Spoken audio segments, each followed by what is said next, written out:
He's a big monster, and he was pod. Yeah, that was like the best pod thing ever. Because you could pod him away to go get your Elish Norn. I was gonna say Elish Norn or yeah. Ranger Vios. Ranger Danger. Boom. Oh, we're just on the. And he's gonna get the Seer. No, is he? Yeah, he'll get it. Here's one right. Here's one. Yep. Yay! Okay. Ranger Vios. This is not what Wizards intended when they made that card. They wanted to go get Savannah Lions. Yep. Not combo pieces, but whatever. Such is eternal formats. Yep. Sometimes it's tough. There's an Stone. There's another. So we have the Relic up to disrupt any infinite shenanigans. And we have the Oblivion Stone up. So I think we're just going to. Activation cost of Oblivion Stone.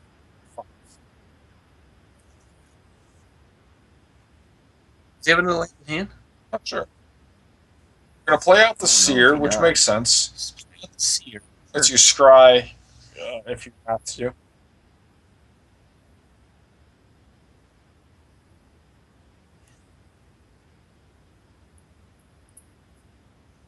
Still scrying. Still scrying. That'll get it. Get a. There it is. Grounded, bladed. No big deal. Don't worry about that little guy. Just gained 5 mana by playing that one. That's fair. So chances are real good that something Rob, he'll either blow up his Oblivion Stone. I don't think he's priced out. Yeah, he's not priced into it or enough pressure. Yeah. I mean, you want to preserve your life total when you can, but I think you can get a bigger payoff than this. Yep. Chances are he'll just slam the Wormcoil Engine. Could be Karn as well. That lets a Karn pull the front of his hand. Oh, that a Karn? Nice. Karn's dead. So we're going to cycle Relic, loading 6. Yep. And that's fine because of the gas within his hand. What he really wants to do is untap and play Karn against an empty board. Yeah, that usually spells game over. Yeah. As we've seen before, Alex has had some good success in attacking down Karns that came down a little early. Sin Collector, there he is. But I don't know if that's going to do anything. 2 Wormcoil Engines and a Karn. Oh, wow. That is scary. That is an effective It is. Especially since Rob has another 3 mana in his hand. Which means he can actually cast both Wormcoil Engines next turn. Or Wormcoil. Yeah. Alex right now is trying to figure out how he can plus the combo as quick as he can. Yes, I believe we're on that plan. He lost a Viscera Seer. That's a problem, but not an insurmountable one. Does he have another sack outlet? If he's playing the Archangel combo, he does have that combo to fall back on. Okay. Is he possibly playing additional Seers? I'm not sure. Maybe. I think I've seen a couple with more. I'm talking 2. Sure. But still more than we are making just an outrageous amount of mana. He's going to make a couple more Wormcoil Engines. Yep. Right here would be a great draw. Would be an island into a detention spot. That'd be a good one. That'd be excellent. I would bet it doesn't happen. I'm going to agree with you. Maelstrom Pulse into Pernicious Deed. You know, I mean, there are lines. Yeah, they're there. You just got to know what to get them. That's a pod. That's a pod, not a dead card. Now, Alex is at 16. Sack this.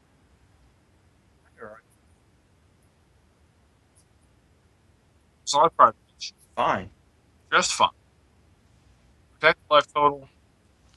Fogs the Wormcoil Engine for turn. That's step 1 towards getting it off the board. There's the land activator. There's that. There's that. However, it's an uphill battle. He knows Rob has the Karn, so this is rough. Yeah. This is a big deal.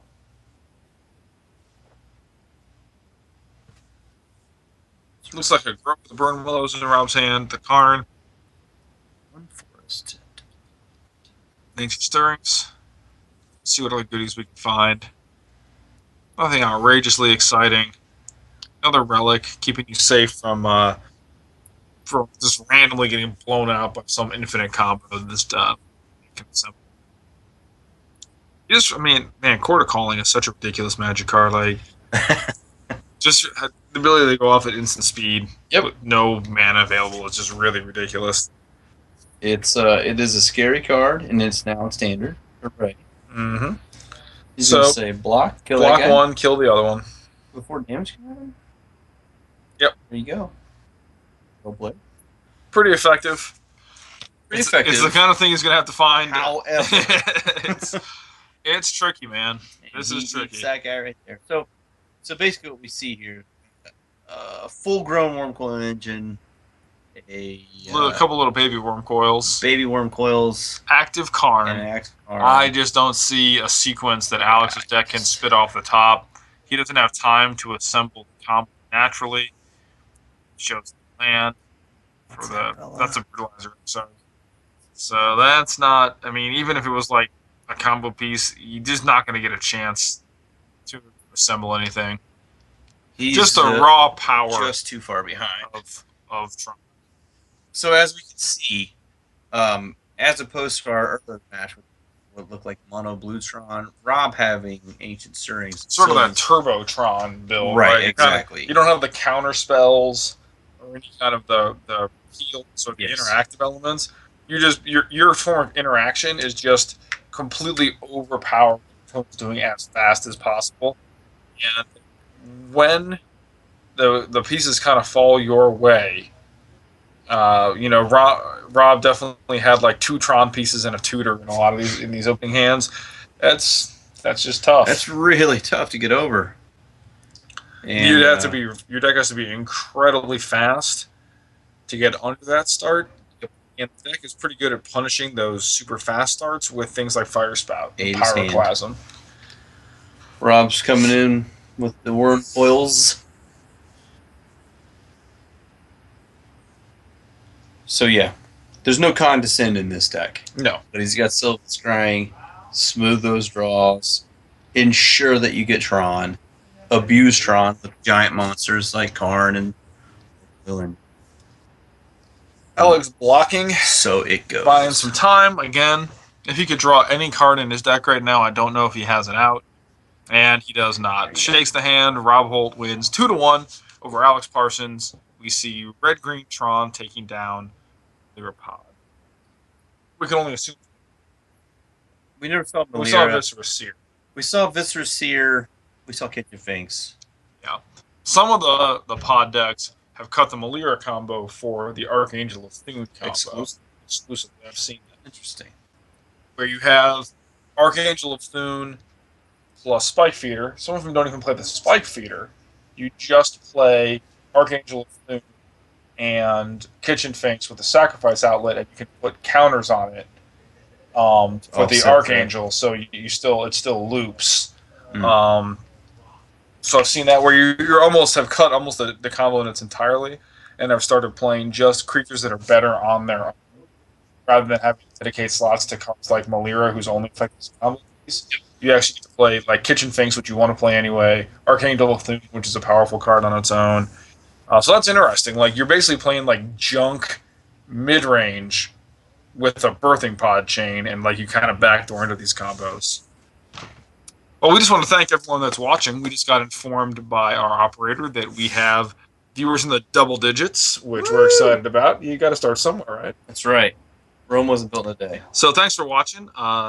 We were kind of in developing this weekly broadcast a while back. Life happened to a bunch of us. Life gets in the way. And we are now kind of got some new equipment, some new blood injected into the process, and we're looking to get real consistent. We're always looking to improve our quality. So come shoot us a line at datewebsite.com. You can find all our contact information on there. If you have any suggestions or want any more information on what we do, Dayton Magic Club is an organization dedicated to fostering magic community and magic the Magic competitive scene locally here in southwestern Ohio, sort of the I-75 corridor, Dayton, Cincinnati, Columbus. Yep. And we're based out of Dayton, but we definitely kind of go a little bit everywhere. And if you have events that you are hosting, if you have looking for a place to play, if you're looking for access to cards and information about the game and broadcasts of this nature, then you want to check us out, DaytonMagicClubwebsite.com. So, that's it for round 3. We'll be going into our final round. Yep. And looks like it's going to be Rob Holt versus whoever won Table 2 Logan Dice versus. Don't have it in front of me. I don't know what he's playing against. But you know what is probably a pretty good matchup for Rob Holt? Probably don't mind playing against Murfolk. Murfolk is fine. So we'll see. We'll go scout it out and see how our final round is shaping up. Do tune in and see us for round 4 of 4 of Modern here at the Game Haven. Thanks for watching.